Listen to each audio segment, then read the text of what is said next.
tumores salivales. ¿Cuántas glándulas salivales tenemos?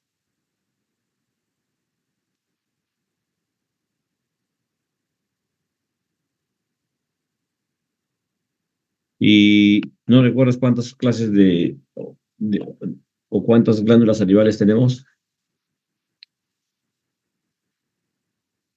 ¿Cuáles son?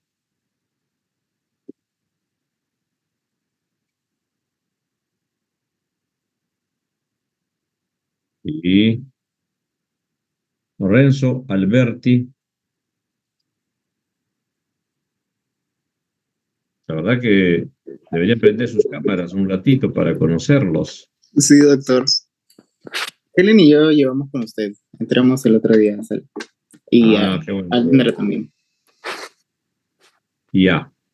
Pues los otros, ya Ellen dijo las clases de los glándulos salivales mayores. Además, ¿qué tenemos?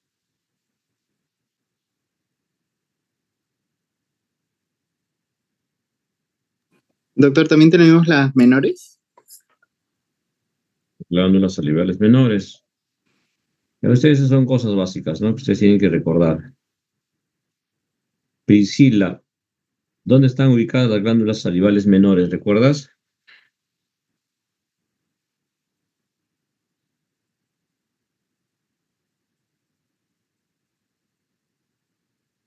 No, Priscila, doctor.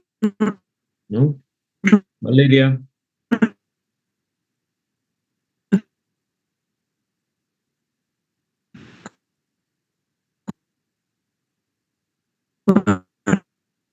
no te escucho bien, Valeria.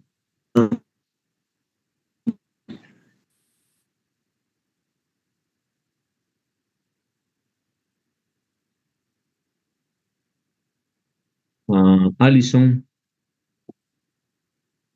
Sí, doctor. Buenas noches. Hola, ¿dónde se ubican las glándulas salivales menores? En la submucosa de la mucosa oral. Ajá, ¿dónde más?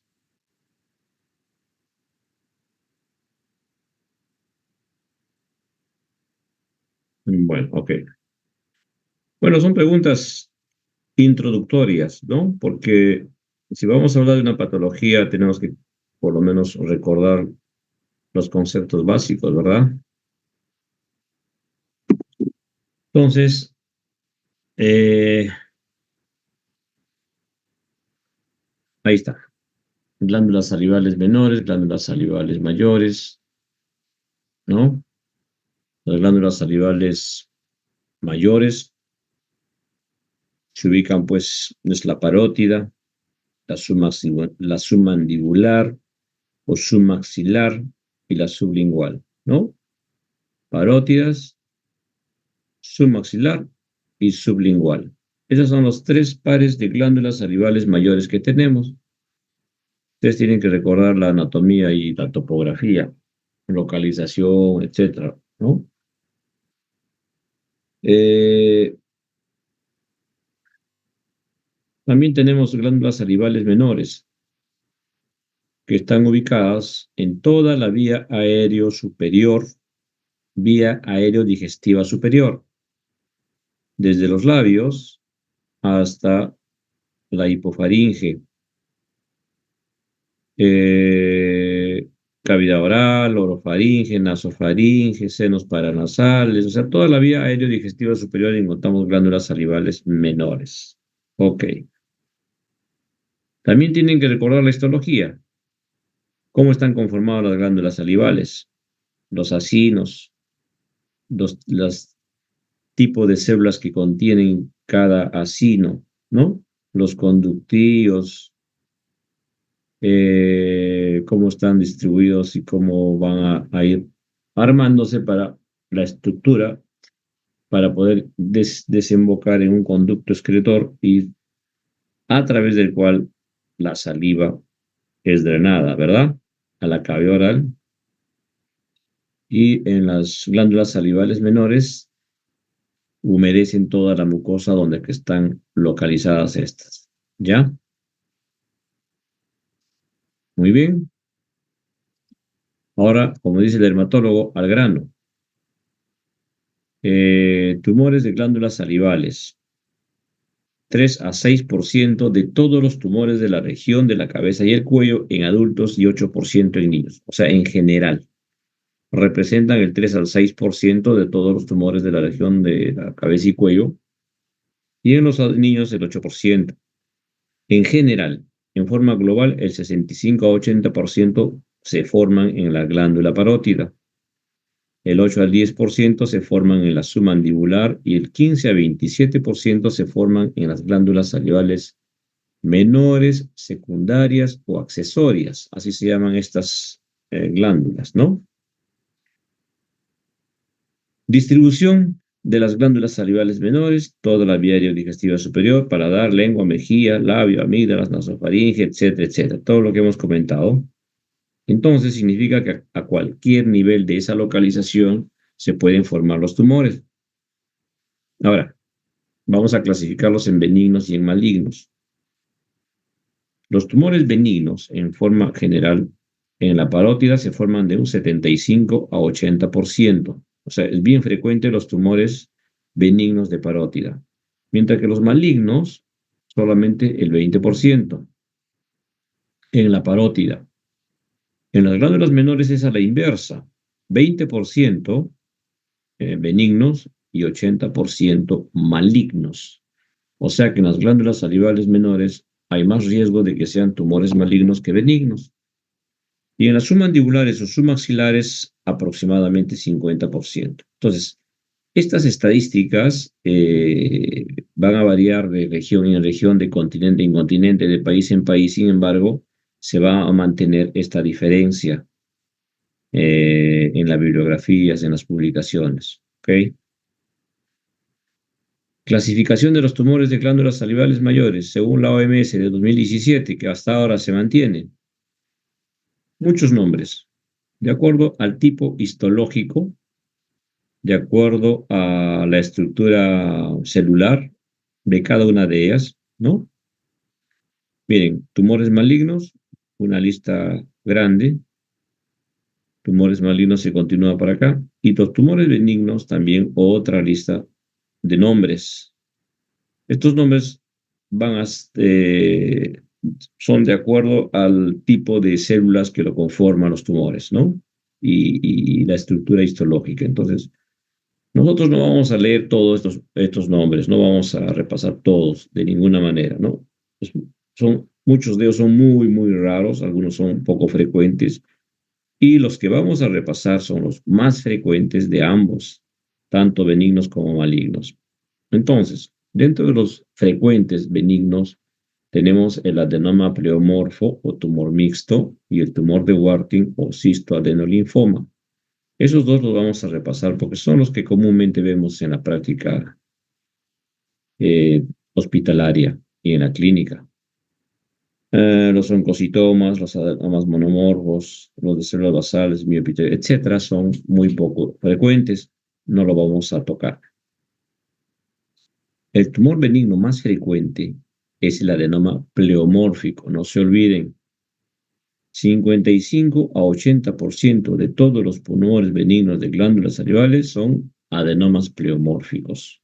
55 a 80%, ¿no? Entonces, muy frecuente este tumorcito. En la parótida se forma en un 70 a 85%, en la submaxilar un 5%, en la sublingual 0.1%, en las accesorias o secundarias un 10%. Entonces, como ven, nosotros cuando hablamos de patología tumoral siempre tenemos que hablar de porcentajes para saber cuál es el más frecuente, cuál es el más agresivo, cuál es el de peor pronóstico en caso de patología maligna, etcétera. Cuál es la localización más frecuente, etcétera, ¿no? Siempre tenemos que hablar de porcentajes. La localización más frecuente de los tumores de glándulas salivales menores es el paladar. 50% de los tumores benignos de glándulas salivales menores se localizan en el paladar. Y esos datos son muy importantes que ustedes lo sepan, lo recuerden, ¿ya? Características de este adenoma pleomórfico, bueno, es de crecimiento lento. Hay una predominancia por el sexo femenino entre los 40 a 60 años de edad, pero podemos ver a partir de los 25 o 30 años de edad tumores benignos de parótida. generalmente se ubican en el lóbulo superficial. Recuerden que anatómicamente la parótida tiene dos lóbulos, superficial y profunda, y entre ellas atraviesa el nervio facial, ¿verdad? Ustedes recuerdan muy bien eso.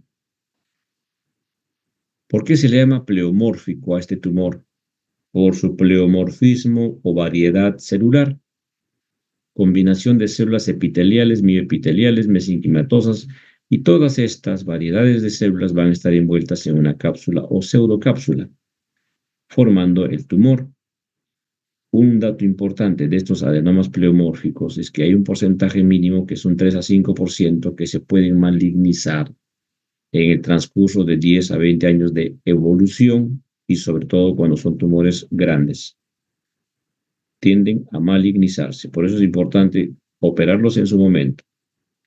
Otro dato importante, que son muy recidivantes, o sea, cuando uno extirpa el tumor tiene que darle un margen de tejido glandular sano alrededor, porque si uno rompe la cápsula, hay un sembrado de las células, y en unos 6 u 8, un año, 2 años, vuelve a aparecer los tumores pleomórficos. El otro tumor frecuente, en segundo lugar, es el tumor de Warthin o cistoadenoma papilar linfomatoso o adenolinfoma. Tiene esos tres nombres. Cuando ustedes escuchan adenolinfoma, pues están imaginándose de un linfoma, pero no es un linfoma. Es un tumor quístico benigno. Tumor quístico benigno. 5 a 15% del total de tumores salivales corresponden al tumor de Warthin, aproximadamente. En la parótida se forman en un 10 a 15%, y prácticamente es un tumor de la parótida. No hemos visto Warthin en submaxilares, sublingual, ni mucho menos en las salivales menores. Entonces, este tumor de Warthin es prácticamente exclusivo de la parótida y es más frecuente en el sexo masculino entre los 55 a 70 años de edad, y generalmente se ubica en el polo inferior de la parótida, o sea, en la zona del ángulo de la mandíbula. Y puede ser unilateral, puede ser bilateral en algunos casos. En su estructura histológica, lo que se encuentra es una gran cantidad de tejido linfoide con folículos. Por eso es que muchas veces los confunden con linfoma. Entonces, hacen incluso uso de la inmunohistoquímica para diferenciarlos de los linfomas, y así pueden ya darnos el diagnóstico definitivo de un tumor de Warthin. En algunos casos, los patólogos necesitan inmunohistoquímica para descartar que no sea un linfoma, porque también hay linfoma de glándulas salivales, porque hay también ganglios linfáticos intraparotídeos y tejido linfoide, ¿ya? Entonces, tumores malignos de la parótida, al igual que los tumores benignos, ya hemos visto que hay un sinnúmero de nombres, pero solamente vamos a repasar dos. ¿Cuáles son los más frecuentes? El carcinoma mucoepidermoide y el carcinoma adenoide quístico o cilindroma. Los dos más frecuentes, recuerden siempre eso: el adenocarcinoma, el carcinoma de células acinares, el carcinoma hexadenoma pleomórfico o tumor mixto maligno, es el que hemos comentado de que se transforma en maligno. Puede haber también carcinoma de células escamosas de glándulas salivales. Entonces, ¿qué es el mucoepidermoide? Este es tumor más frecuente de las glándulas salivales mayores. 25 a 35% de todos los tumores malignos de glándulas salivales corresponden a un mucoepidermoide. De hecho, es más frecuente en la glándula parótida, el segundo en frecuencia en la glándula submaxilar. En la submaxilar y en la sublingual, pues la verdad que no he visto, es rarísimo. Entonces, parótida, 60 a 70%, es alto el porcentaje o la frecuencia. En la submaxilar, 6 a 10%. Y en la cavidad oral, o sea, en glándulas salivales menores, el 15 al 20%. Y siempre la localización más frecuente es el paladar. Ok, ¿dónde se origina? En las células de los conductos salivales, que tienen un potencial de desdiferenciación celular. ¿Ya? ¿Qué más tenemos que saber del mucoepidermoide? Que histológicamente hay tres tipos. los de bajo, intermedio y alto grado. ¿Y estos por qué lo han clasificado de esta forma? Por teniendo en cuenta su grado de agresividad, su potencial, su capacidad de dar metástasis a los grupos ganglionares regionales del cuello, su pronóstico. Uno de ellos es peor que el otro, ¿ya?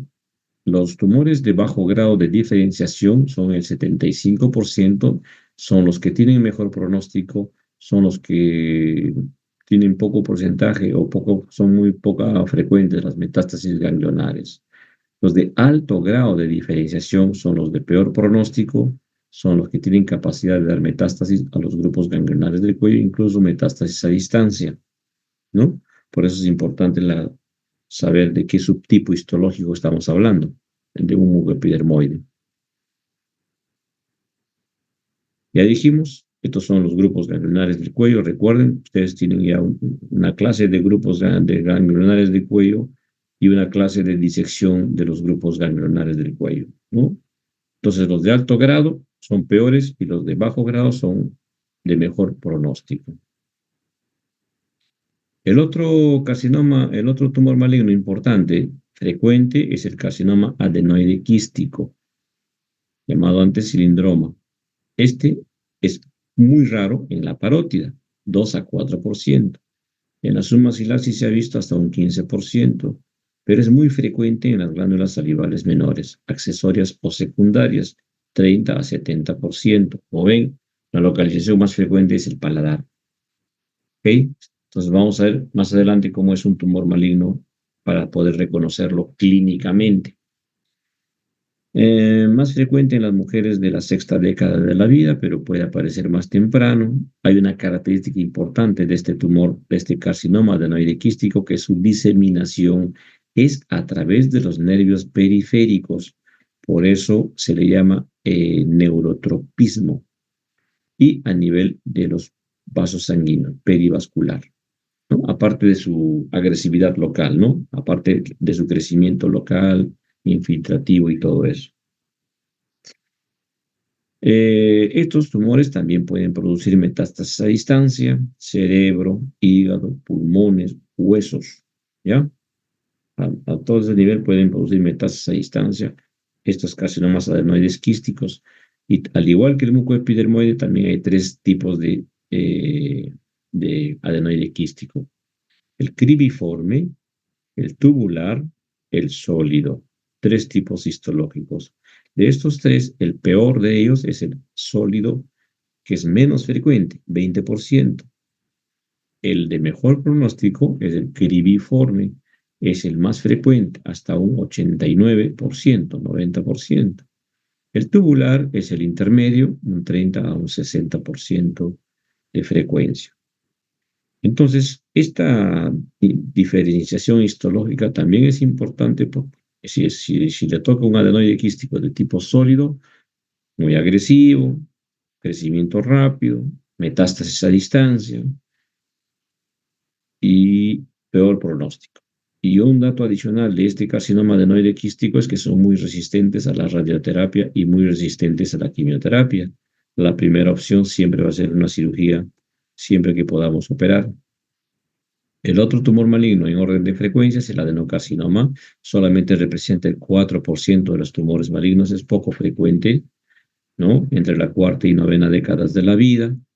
Pueden originarse a partir de un adenoma de células basales, o sea, de un tumor benigno, o puede originarse de forma primaria.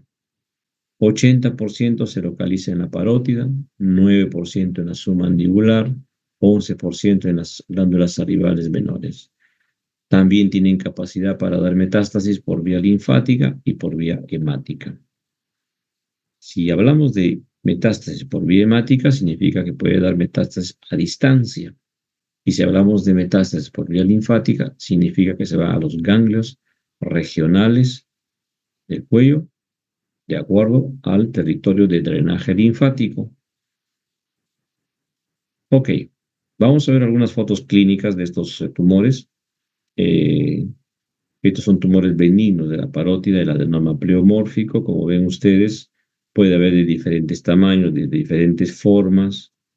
Este es un tumor de Warthin que se localiza en el polo inferior de la parótida, que puede ser unilateral, bilateral. Otro adenoma pleomórfico de la glándula parótida. Los tumores malignos.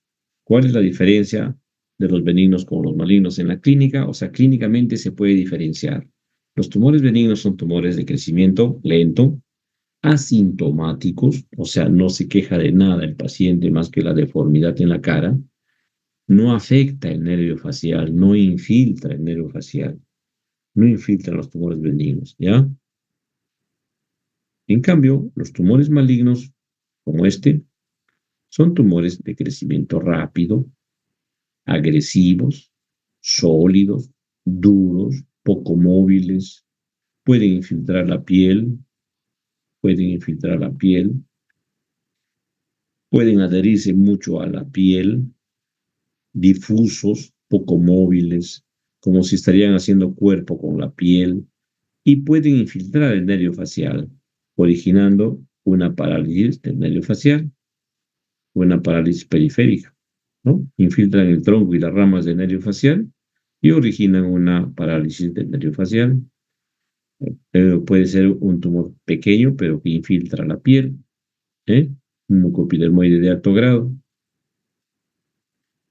Acá hay otro ejemplo, un mucoepidermoide de alto grado.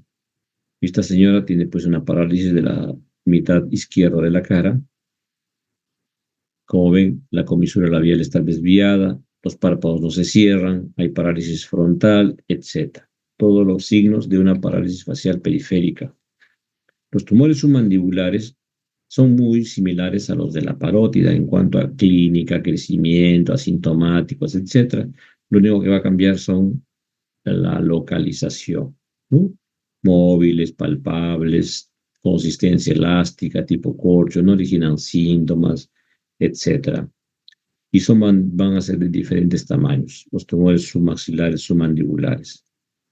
Los tumores sublinguales benignos, como este, el único síntoma que tiene el paciente es que siente pues un bulto en la cavidad oral que no le deja masticar bien los alimentos, pero la mucosa que cubre este tumor está indemne, ese es un signo bueno.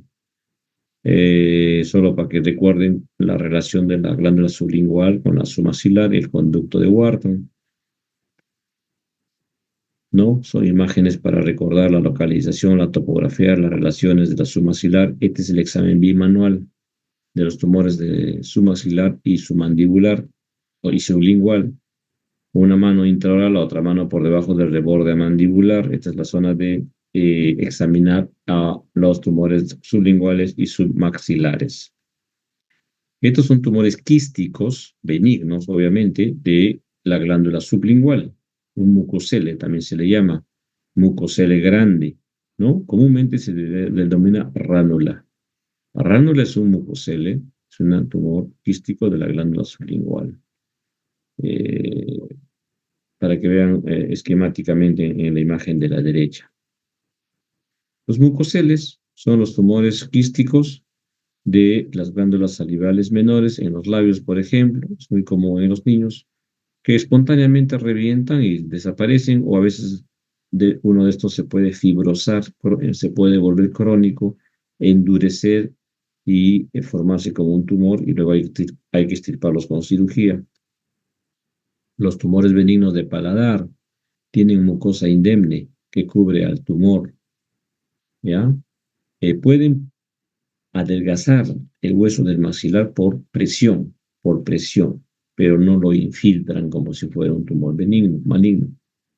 Este es otro tumor benigno del paladar, una glándula salival menor, obviamente, ¿no? En cambio, los tumores malignos, como este a la izquierda, que es un adenoide quístico, ulceran la mucosa, ¿ya?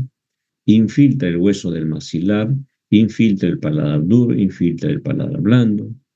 Miren acá en la fotografía de la derecha también un paciente con un tumor mucoepidermoide que ha invadido el maxilar, la arcada dentaria, el hueso del maxilar, el paladar, se ha ido más allá de la línea media, el paladar blando, etc. Entonces, estas son cirugías muy radicales, muy deformantes. Dentro de los estudios de exámenes auxiliares para tumores de glándulas salivales son dos imágenes. Uno, imagen, ecografía. Examen rápido, sencillo, económico, nos va a delimitar el tumor, nos va a dar las características ecográficas, sólido, quístico, mixto, cápsula, no cápsula, tamaño, localización, si contiene ganglios alrededor, etcétera, ¿no? Bastante información podemos obtener de una ecografía. El otro examen auxiliar, tomografía y resonancia.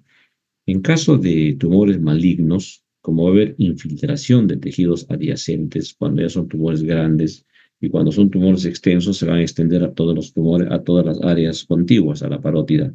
Ahí vamos a necesariamente pedir una tomografía y en algunos casos resonancia, porque como ustedes saben, la resonancia es para ver tejidos blandos y la tomografía para ver tejidos duros.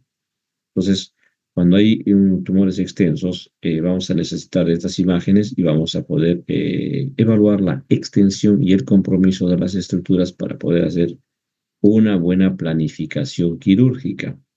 Entonces, importantísimo para nosotros las imágenes, ¿ya? Para ver la extensión, la profundidad, el compromiso de las estructuras en caso de neoplasia maligna. Y son imágenes que nos van a mostrar los triángulos que tenemos en el cuello, los espacios que tenemos en el cuello. El otro examen importante es la citología. La biopsia de aspiración con aguja fina es un examen citopatológico, o sea, nos van a dar un diagnóstico citológico porque lo que aspiran son células, no es tejido. Nos pueden decir si es una neoplasia benigna o es una neoplasia maligna. Y muchos patólogos con experiencia nos pueden decir incluso el tipo de neoplasia benigna o maligna. Adenoma pleomórfico, carcinoma de X, mucoepidermoide, etc. La pistolita, ¿no? Fabricada para incorporar una jeringa y hacer la biopsia con guía ecográfica.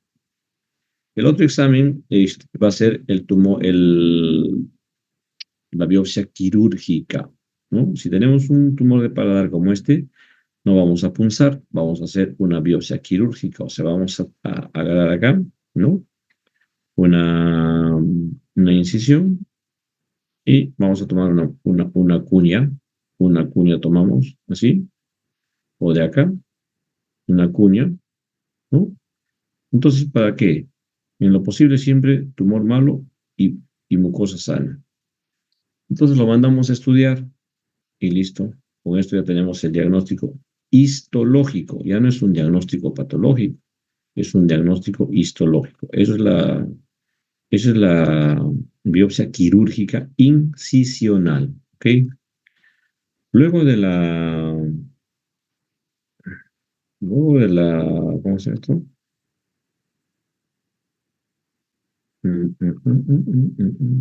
Bueno, ahí vamos a ver.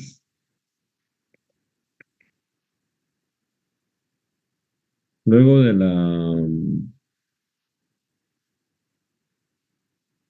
no quiere borrar otra cosa.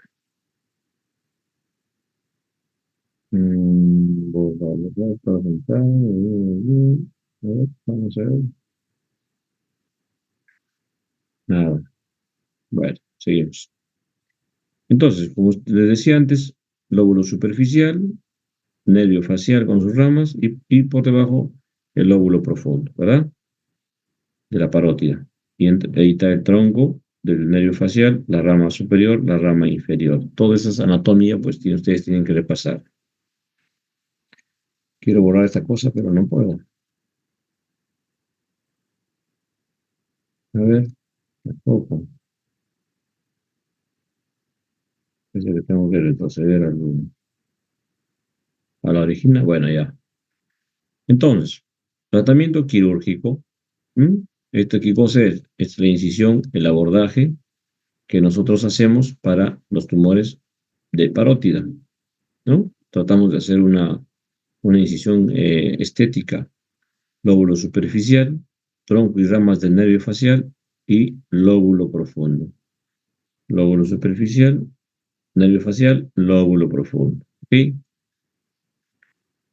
Diferentes formas anatómicas del nervio facial. hay muchas variedades anatómicas, pero siempre va a haber un tronco, dos ramas principales y las demás ramas secundarias del nervio facial.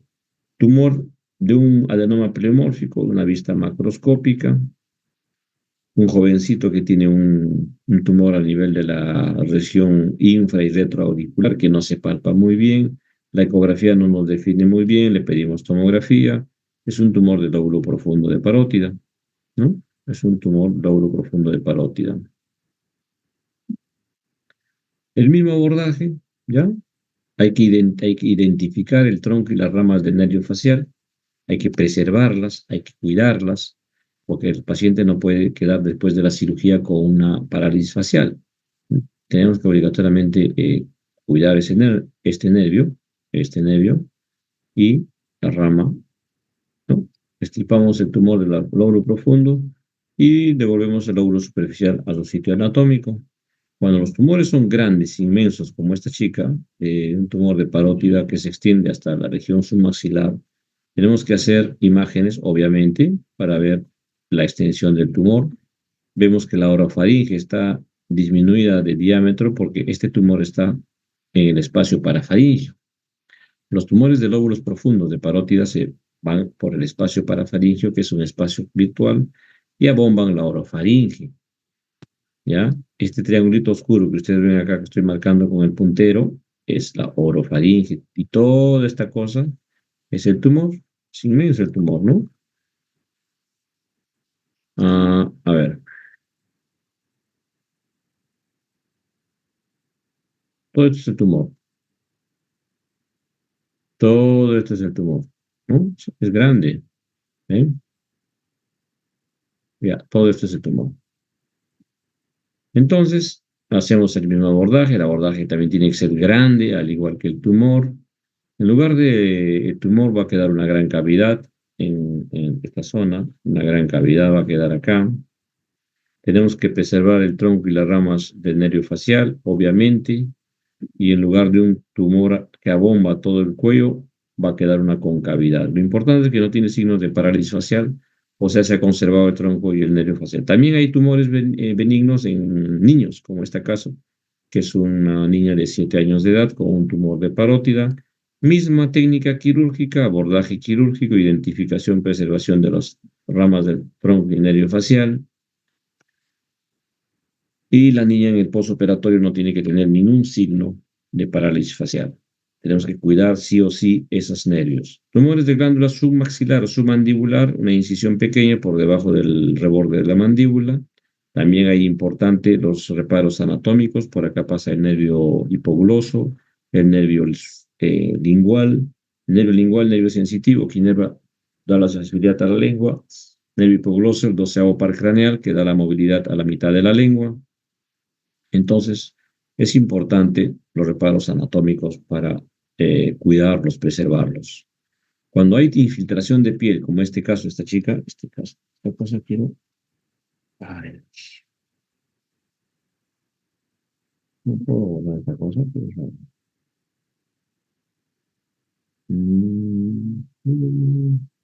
Doctor, creo que puede poner borrar todas las entradas manuscritas.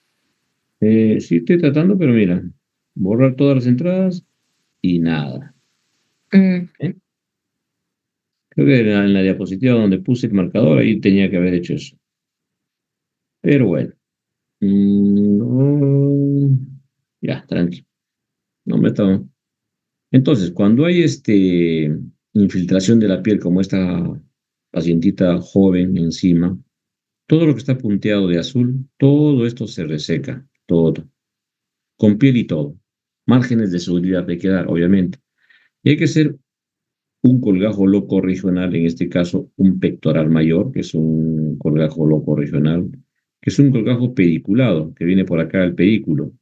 Viene el pedículo y cubre todo el defecto que se ha creado después de la resección radical con nervio y todo. El pectoral es esto, es una isla de piel y músculo pectoral mayor que a través de su arteria, su pedículo arterial, se transporta y va a llegar a cubrir el defecto que estamos creando, ¿ya? Cuando hay tumores de paladar, como este caso, un carcinoma adenoide quístico que casi llega a la línea media del paladar, pues hay que ser radicales también. Este es muy agresivo, este tumor. Hay que hacer un abordaje que está descrito por Weber Ferguson, que es un autor que creó este abordaje. Y hay que hacer una maxilectomía que va a depender de la extensión del tumor. La extensión de la maxilectomía va en relación a la extensión del tumor. Más grande el tumor, más grande la maxilectomía. Todo esto que está moradito, entonces todo eso nosotros lo resecamos, lo extirpamos, ¿no? Como en este caso, abordaje cruento. Obviamente va a dejar pues secuelas faciales horribles en el paciente, ¿ya? Eh, Acá se le coloca un obturador de paladar temporal para separar toda la cavidad sinonasal de la cavidad oral. Pero hoy en día se reconstruye eso con colgajos microvascularizados, con microcirugía, colgajos microvascularizados para evitar las secuelas horribles en el paciente, ¿no? Les decía que los tumores que nacen en el paladar agarran los nervios periféricos y pueden invadir todo el seno maxilar, pueden invadir la fosa nasal, ingresan a la órbita, se meten al cerebro, etc. Crecen en forma... Ahora, en los casos de tumores agresivos como el mucoepidermoide, el adenoide quístico y otros, tenemos que darles radioterapia complementaria a la cirugía para evitar las recidivas o recurrencias. Sí o sí, ¿no? Entonces, cuando hay metástasis a los globos ganglionares del cuello y hay que darle en en el postoperatorio radioterapia complementaria, se llama radioterapia adyuvante. Y cuando hay metástasis sistémica, o sea, cuando hay metástasis pulmonar, hueso, cerebro, etc., hay que darle quimioterapia para que actúe vía sistémica, ¿no? Y en algunos casos inoperables, irresecables, ya tiene que ser solo paliativo, radio y quimioterapia. Bueno, preguntas de esta clase de tumores de glándulas salivales, comentarios, dudas.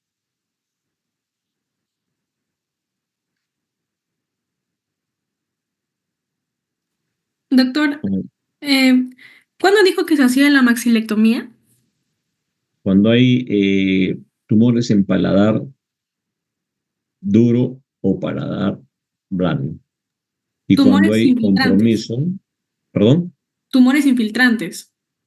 infiltrantes que infiltran el hueso del paladar, se extienden al seno maxilar, a la fosa nasal, ¿no? Generalmente estos tumores de paladar van sí o sí a infiltrar el hueso del paladar duro. Entonces hay que hacer maxilectomías. Ajá, encontré un ¿Y cuándo se daba radio y quimioterapia, doctor? radioterapia en los casos de tumores malignos grandes o cirugía o cuando hay metástasis ganglionar y además de haber resecado el tumor primario, hacemos la disección de ganglios. Cuando hay metástasis regional, de todas maneras, así limpiemos macroscópicamente 100%, tenemos que darle radioterapia complementaria en caso de cáncer de glándulas salivales para evitar las recidivas y la quimioterapia solo cuando hay metástasis a distancia.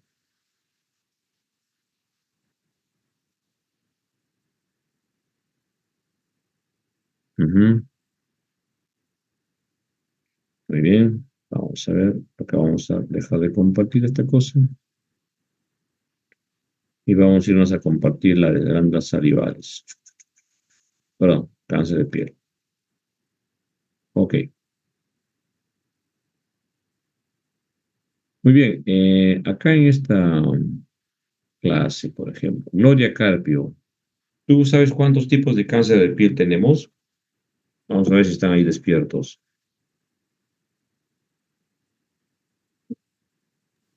Gloria Carpio. No sé todos, pero sí que hay de diferentes tipos de células, basal, escamosa y creo que el melanoma, pero de ahí no sé si hay más. Ok, Valeria Cabrera, creo que la pregunta se notó. Me parece que estaba el vasocelular, el espinocelular y el melanoma. Muy bien, muy bien. Renzo o Cristian Collachagua, ¿cuál de los tres es el peor?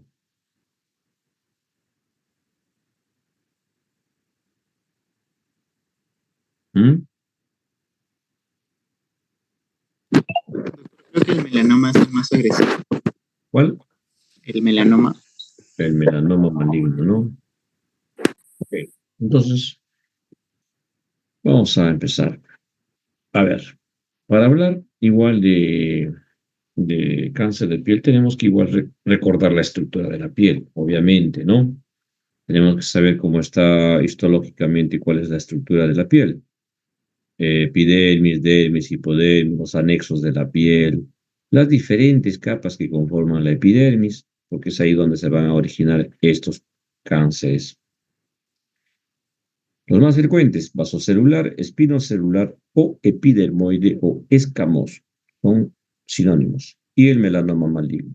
Menos frecuentes, muchos, carcinomas de células de Merkel, Kaposi, linfomas, los tumores de anexos de la piel, sarcomas, etc.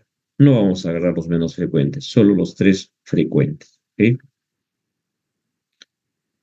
Estructura de la piel, ya, epidermis, en este cuadrito aumentado tenemos la capa de células escamosas, tenemos la capa de células basales y tenemos a los melanocitos, que son los que producen el pigmento de la piel y en teoría son los que protegen de las radiaciones ultravioleta. Cuanto más pigmento tenemos, mejor nos protegen de las radiaciones. Sin embargo, estos también sufren transformación maligna y es uno de los peores.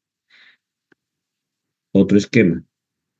En la epidermis se forman pues las células de carcinoma escamoso, el vasocelular y el melanoma. Muy bien, entonces vamos a empezar con el vasocelular, 75-80% frecuente, es muy frecuente este vasocelular.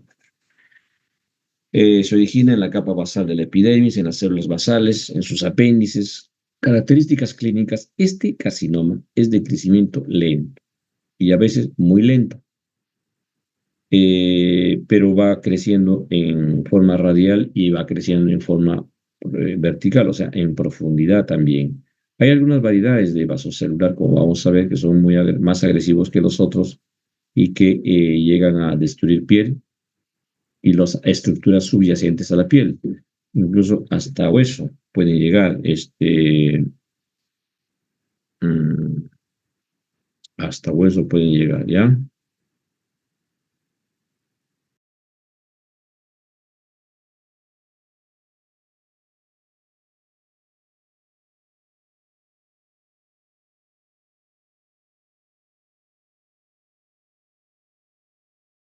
Ok, continuamos. Entonces, estábamos en que, ya. Entonces, estos no dan metástasis a los ganglios, no dan metástasis a distancia, su crecimiento es local, destructivo, infiltrativo. Van a destruyendo piel, todo lo que encuentran a su alrededor. Vamos a ver bueno, algunas fotos clínicas más adelante.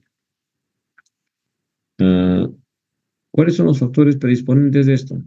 Ya, factores de riesgo. Igual va a ser para todos los tipos de cáncer de piel, sobre todo para melanoma, epidermoide y vasocelular. Principalmente es la exposición crónica a la radiación ultravioleta. Es el factor más importante. Cuanto más veces nos expongamos a las radiaciones ultravioletas, cuanto más intensa sea cada exposición, mayor riesgo de desarrollar cáncer de piel cuando uno tiene los 50, 60, 70 años. A partir de los 40 hemos visto cáncer de piel en más jóvenes, 30, 35 años, ¿no? Obviamente las personas de piel clara, los blancones, los colorados, tienen más riesgo de desarrollar cáncer de piel y sobre todo si se exponen mucho a los rayos ultravioleta porque justamente no tienen mucho pigmento, mucha capa protectora, ¿no? Que es el pigmento, los melanocitos que dan el pigmento.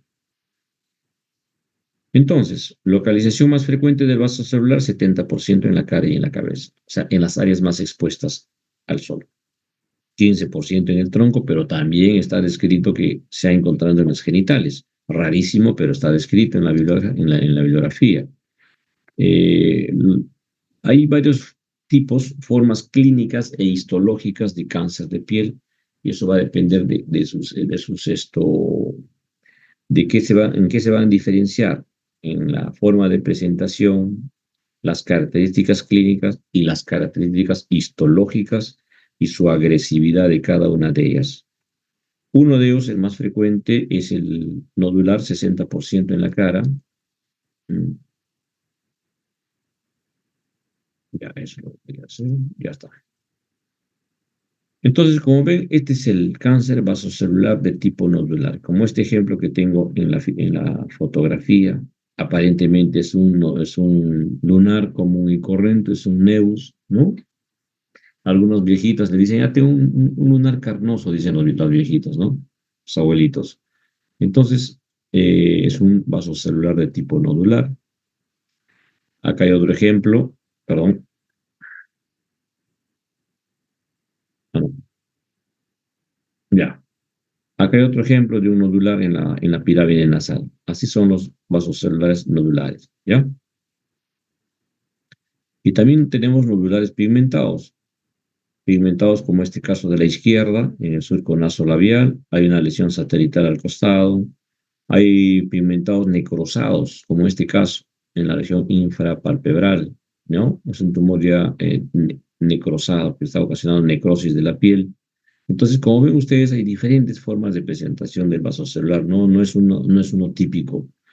Este es de tipo infiltrativo destructivo, que está destruyendo todo el lóbulo del pabellón auricular, en este caso, ¿no? El otro tipo de vasocelular es el superficial, como este ejemplo que tenemos acá, ¿ya? 30% de los casos, más frecuente en los hombres y sobre todo a mayor edad. Son como manchas, placas y con algunas escoriaciones o lesiones descamativas, indurado a la palpación, difusos, de bordes difusos, porque no encontramos bordes acá delimitados, ¿no? Entonces, pueden ocasionar prurito o simplemente ser asintomáticos. Otro superficial también puede ser pigmentado, como este caso, como lesiones puntiformes, salteadas, con áreas despigmentadas, ¿no? O esta otra lesión en la región palpebral o infrapalpebral izquierda, ¿ven? Entonces, diferentes formas de presentación del vaso celular. Este morfeiforme o esclerosante es uno de los vasos celulares más agresivos de los tipos de vasos celulares, morfeiforme o esclerosante. Solamente se representa el 5 al 10%. A la palpación es una zona indurada y tiene la apariencia de una cicatriz retráctil antigua, ¿verdad? Como si esta paciente hubiera tenido una quemadura o una herida ahí y ha hecho una cicatriz. Nódulos en su interior, bordes poco definidos, y es uno de los más agresivos de vasos celulares.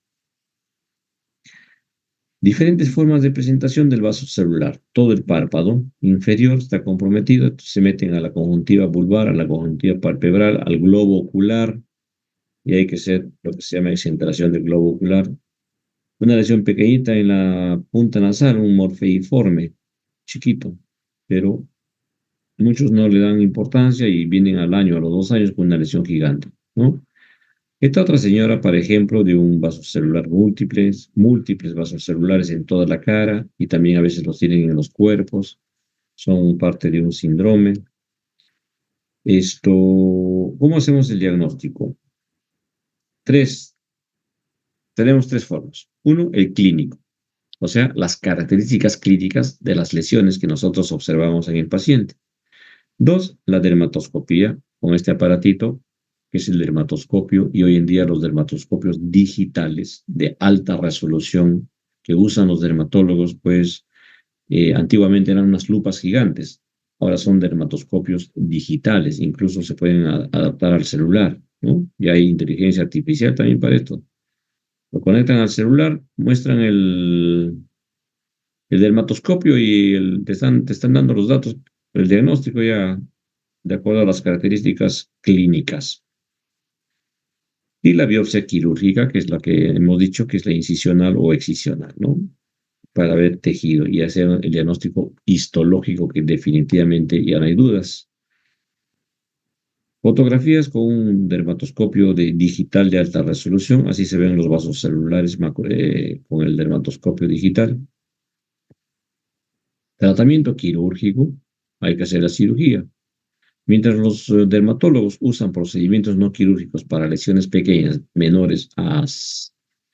1 centímetro, menores de 1 centímetro, o incluso 0,5 centímetros, 5 milímetros de diámetro, digamos, usan electrodesecación, usan criocirugía, interferón, terapia fotodinámica, etc. Nosotros tratamos con cirugía. Acá hay un dato importante que ustedes tienen que saber, que es la cirugía micrográfica de Mohs, ¿no? Eso es algo que ustedes tienen que saber. ¿Qué es la cirugía micrográfica de Mohs? Miren, por ejemplo, tenemos acá esta lesión.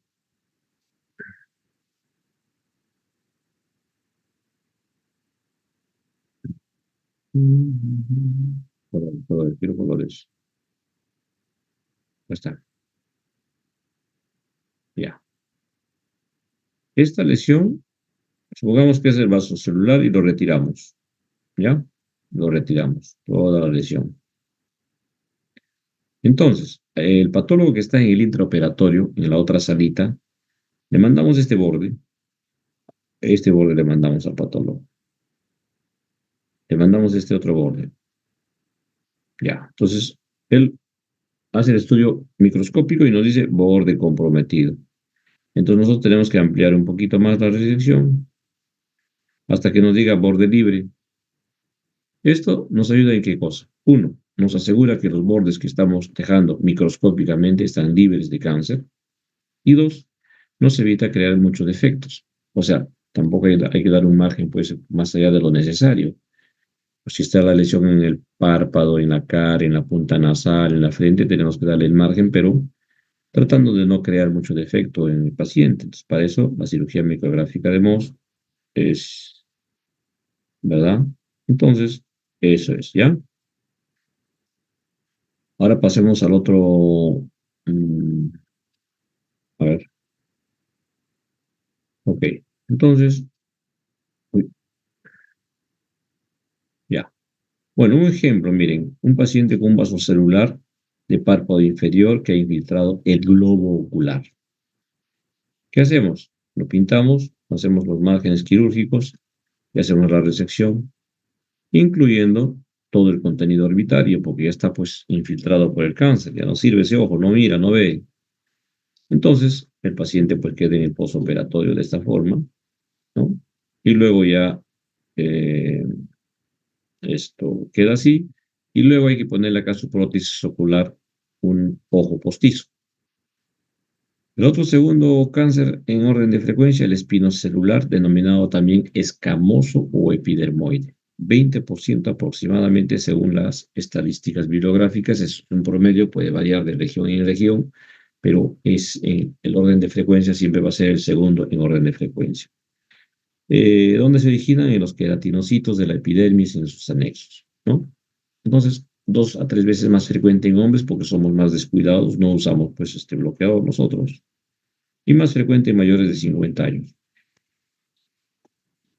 Factores de riesgo, los mismos que el vaso celular, exposición crónica a los rayos ultravioleta, a los rayos del sol. En las mujeres, el abuso, también está descrito el abuso del empleo de las camas de bronceado. A las mujeres que les gusta andar bronceadas, su riesgo de desarrollar cáncer aumenta 2.5 veces más. También los factores de riesgo que predisponen a la transformación maligna, digamos, son las infecciones, las inflamaciones crónicas de la piel, las queratosis actínicas, las cicatrices antiguas, las quiritis, las úlceras crónicas, ¿no? Estos pueden sufrir algún tipo de transformación y terminan convirtiéndose en un epidermoide. O nuevamente el esquema del origen de los cánceres, localización en cualquier parte del cuerpo, más común en las áreas expuestas crónicamente al sol, miembros superiores, miembros inferiores, cara, cabeza, pero también está descrito en mucosas y en genitales, como vamos a ver. Es una lupa gigante que antiguamente los dermatólogos usaban para ver las lesiones dermatológicas. También existen formas clínicas, ¿ya? Por ejemplo, así como en el vaso celular habían formas clínicas histológicas, igual en la, en la epidermoide también. El superficial o intraepidérmico es el que permanece en la epidermis. Es el denominado carcinoma in situ o enfermedad de Bowen. ¿Qué es la enfermedad de Bowen? Carcinoma epidermoide in situ. ¿Ya? Enfermedad de Bowen, carcinoma epidermoide in situ. ¿Por qué se caracteriza clínicamente? ¿Cómo lo reconocemos? Placas eritematosas, difusas, con descamación, ¿ya? O acá también otro ejemplo, y un carcinoma superficial o intraepidérmico, ¿no? Es una placa pigmentada, rosada, media marrón, qué sé yo, con áreas de pigmento marrón, difusa, de bordes difusos, ¿ya? De esa forma se presentan estos cánceres. Hay otro que tipo se llama nodular queratóxico, como estos ejemplos, nodular queratóxico, ¿ya? Que se asemeja pues a una verruga, pero no es una verruga, es un epidermoide nodular queratóxico. O en este caso, en la región preauricular, se asemeja a un queratoacantoma, que es una lesión benigna, pero este es un nodular queratóxico y con una úlcera central. El otro tipo es la ulcerada, como este ejemplo, ¿ya? Este epidermoide ha destruido la piel, ha destruido el cartílago nasal y estos epidermoides tienen capacidad de dar metástasis local, regional, perdón, a los ganglios del cuello y a distancia, pulmones, huesos, cerebro, ¿ya? Cuanto más infiltrativos son las lesiones, más capacidad de dar metástasis, porque van a ir infiltrando vasos linfáticos y van a ir infiltrando vasos sanguíneos. Entonces, ¡boom!, se dispara a los ganglios y se dispara a distancia. Como este ulcerativo, por ejemplo, ¿ya? Los de tipo vegetante, como este ejemplo, ¿no? Epidermoides de crecimiento rápido, agresivos, sangrantes, pueden infiltrar en esta región la parótida, pueden infiltrar el músculo macetero, pueden infiltrar el hueso malar, pueden atravesar hasta la cavidad oral, y estos van a dar metástasis a los ganglios del cuello, pueden dar metástasis a distancia, ¿no? Miren estos ejemplos. Y si ustedes ven, son pacientes viejitos, mayores, ¿no? Pescadores, campesinos, qué sé yo, en su juventud. Un tumor de piel cabelluda con metástasis a la parótida y al cuello. ¿Por qué? Porque el drenaje linfático es así. Cada territorio tiene un área de drenaje linfático y a través de ese drenaje linfático van a hacer metástasis. Acá hay exposición de hueso occipital. Algunos casos obviamente ya no se puede tratar, hay que darles radioterapia paliativa. Carcinoma escamoso del labio, de mucosas, pequeñito, y acá todo el labio, ¿ya? También tienen capacidad de dar metástasis también, las epidermoides de mucosas. Una lesión de piel cabelluda con lesiones satelitales, o sea, ha hecho una diseminación linfática, ¿ya? Vista de los epidermoides con dermatoscopio digital de alta resolución. Tratamiento quirúrgico, cirugía. Acá no hay que curetaje, electrodesicación, no hay. Para nosotros, epidermoides muy agresivo, entonces quirúrgico. También se puede aplicar la cirugía micrográfica de Mohs en caso de lesiones pequeñas, sobre todo en localizaciones donde podemos crear defectos. También en los epidermoides, como son tumores agresivos como el vegetante, hacemos la resección, hacemos la reconstrucción y hay que darle radioterapia complementaria. O cuando ya ha habido ganglios en el cuello, metástasis en el cuello y hacemos la disección de cuello, además de resecar el tumor primario, hay que darle radioterapia adyuvante complementario, porque si estos pueden tender a la recidiva. La quimioterapia, al igual que en las glándulas salivales, cuando hay metástasis a distancia, ¿no? Vía sistémica. O paliativo, cuando ya no se puede operar, son irresecables, solamente radioterapia de tipo paliativo, control local, nada más. Por último, tenemos el melanoma. El melanoma es poco frecuente, 4%. Sin embargo, es el peor de los tres, ¿no? En algunos casos es muy mortal. Se origina en los melanocitos, en las células productoras de pigmento. También de ahí eso se transforma. En los nevus, ¿no? Se pueden originar estos melanomas en los nevus, en los lunares comunes y corrientes de larga evolución. Acá están los melanocitos, ¿no? Solo para que recuerden, acá están los melanocitos. Factores de riesgo los mismos que el epidermoide. Pacientes de piel blanca, quemaduras solares, exposición excesiva a la luz ultravioleta, las cámaras de bronceado también. Cuando los pacientes tienen múltiples nevus y muchas pecas, o sea, muchos, también uno de ellos puede transformarse en melanoma.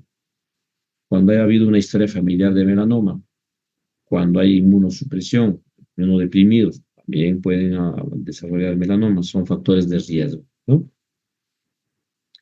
Diagnóstico como los tres, clínico, dermatoscopio, biopsia quirúrgica. Localización, cualquier parte del cuerpo, piel, mucosas, en cualquier parte del cuerpo. Este melanoma sí se puede formar en cualquier parte del cuerpo, ¿ya? Hay una mnemotecnia que los dermatólogos lo reportan, ¿no? El ABCDE. A, un lunar o una lesión o una mancha en la piel asimétrica, de bordes irregulares o mal definidos, de color heterogéneo, o sea, marrón, claro, oscuro, de un diámetro mayor a 6 milímetros y que en el tiempo crecen, sospecha de melanoma. ¿Ya? El signo de patito feo, pacientes pecosos, lunarejos, y uno de ellos es diferente a todas las pecas lunares que tiene el paciente, uno de ellos. Este también puede ser sospechoso de un melanoma. Melanoma visto con el dermatoscopio de alta resolución, o el dermatoscopio digital. Formas de crecimiento o fases de crecimiento, mejor dicho, es la fase radial, o sea que empieza a crecer en forma superficial, y luego la fase vertical, o sea, en profundidad. Y estos melanomas también tienen la capacidad de metástasis regionales y a distancia cuando empiezan a invadir en forma vertical el tejido, la piel, ¿no? Hueso, cerebro, hígado, pulmones. Tipos histológicos, como todo cáncer de piel, hay formas o tipos histológicos. El melanoma de extensión superficial, 70% de los casos de melanoma, más frecuente en pacientes jóvenes. Ojo, pacientes jóvenes. El melanoma de extensión superficial, como este ejemplo. Muchos se originan en los nevus displásicos, los nevus atípicos, en el patito feo. Se puede localizar en cualquier parte del cuerpo. En las mujeres, curiosamente, en las extremidades inferiores y en los hombros, en el tronco. ¿Por qué? No lo sé.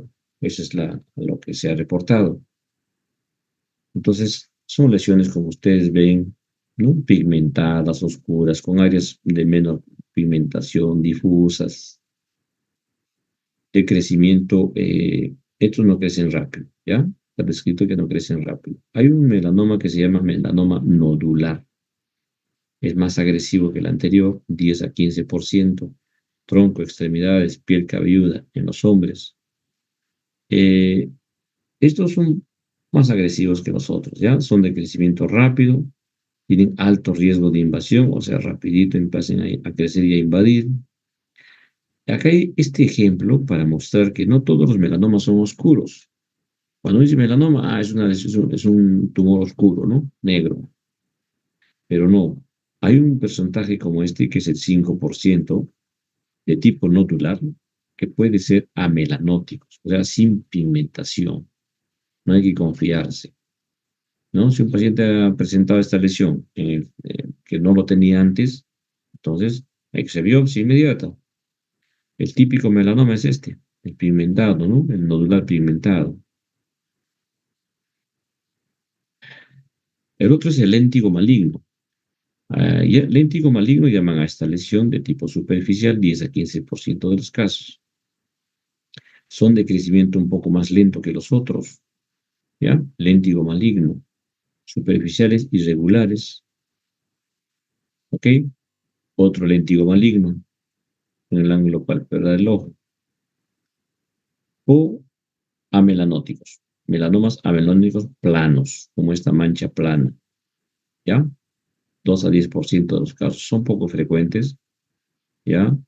Pero se presentan como máculas, ¿no? Como placas, medias rosadas, difusas, así. Ten en cuenta eso, ¿eh? Tener en cuenta que los melanomas no siempre son negros, oscuros, ¿ya? Este melanoma acral lentiginoso que se forma en los dedos de los pies, en los dedos de las manos, son muy agresivos, altamente metastatizantes, mortales en el tiempo. Entonces, de acá del dedo gordo se puede ir hasta los ganglios regionales de la ingle, ¿ya? Metastatizan al hígado, ¿no? Etcétera. Son muy agresivos los melanomas acrales, ¿no? Palmas, plantas y zonas subunguales de manos y pies, ¿ok? Melanoma de mucosas, solamente representa el 3%, pero también son muy agresivos, también dan metástasis locales, metástasis regionales, metástasis a distancia, como este melanoma del labio inferior, ¿ya? Como el melanoma de conjuntiva vulvar, como el melanoma de conjuntiva palpebral, como el melanoma de mucosa de paladar, muy agresivos. Acá también hay que hacer incluso maxilectomías, porque estos se infiltran en el hueso también, no solamente se quedan en la mucosa del paladar, pueden infiltrar mucosa, perdón, hueso. Melanoma de fosa nasal, ¿ven? ¿Cómo crecen los melanomas de fosa nasal? Es horrible. Acá también hay que hacer resecciones, incluso maxilectomías, porque internamente invaden el hueso del maxilar, invaden el tabique nasal, la pared nasal, todo, hay que destruir todo. Algo importante que ustedes tienen que saber, recordar, son las clasificaciones. La clasificación Clark y la clasificación de Breslow. La clasificación Clark en melanoma, ¿qué nos traduce? Nos traduce la invasión de las diferentes capas de la epidermis, ¿ya? Cuanto más profunda la lesión, hemos dicho que más capacidad de dar metástasis. Entonces tenemos el nivel 1, epidermis papilar, epidermis. El nivel 2, ya estamos en la dermis papilar, ¿no? El CLAR 3, ya estamos en la unión de la dermis papilar y la reticular. El nivel CLAR 4, ya estamos en la dermis reticular. El CLAR 5, ya estamos en el tejido subcutáneo. Cuanto más profunda la lesión, más capacidad de dar metástasis y peor pronóstico. El otro es el Breslow, que nos va a dar el pronóstico de sobrevida. Este nos va a dar la invasión en milímetros de profundidad. Breslow menor de 1, 100% de sobrevivencia a los 5 años. Breslow mayor de 4 milímetros de invasión disminuye a un 50% la sobrevida a los 5 años. Como ven, los melanomas cuanto más profundos, más agresivos, peor pronóstico. El tiempo de sobrevida disminuye, ¿ok? Diagnóstico, la biopsia quirúrgica, la clínica, el dermatoscopio, el diagnóstico histológico con la biopsia quirúrgica. En caso de melanomas, e incluso en caso de epidermoides, hay que hacer estudios de extensión de enfermedad. ¿Qué significa? Buscar metástasis regionales y buscar metástasis a distancia. Porque muchos melanomas, por más pequeños que sean, pueden ser altamente agresivos y ya venir con metástasis a los ganglios o metástasis a distancia. Es importante. Ecografías abdominales, tomografía de tórax, tomografía de cerebro, tomografía. Hoy en día el PET-CT, que también nos puede ayudar en busca de la metástasis. Tratamiento, la cirugía. Acá tenemos que ser recontra radicales en la cirugía. Un buen margen de seguridad alrededor, ¿no? Alrededor y en profundidad. En pacientes con melanoma avanzado, hoy en día pues existe lo que llama la inmunoterapia, ¿no? La terapia inmunológica que se aplica a los pacientes cuando haya enfermedad a distancia, cuando hay metástasis a distancia, cuando los melanomas son muy agresivos, hay terapias adyuvantes. El interferón alfa es uno de ellos. ¿Ya? También se puede usar radioterapia en algunos casos de melanoma local, por ejemplo, en melanoma de fosa nasal, ¿no? También se puede usar radioterapia. Ok, jóvenes, ¿alguna pregunta, comentario, duda? Yo estoy cansado con ustedes, pero vamos, dale. Dime, Ellen, ¿o quién me estaba hablando? Hola, ¿todo claro? ¿Seguro? Muy bien. Si es así, me siento contento porque me han entendido y no se han dormido, ¿verdad? Entonces, chicos, ya nos vemos en las prácticas con los que van al hospital. Mañana me toca sala de operaciones, ya nos entraremos a una cirugía. Ok, que Muchas tengan gracias, buenas doctor. noches. Nos vemos.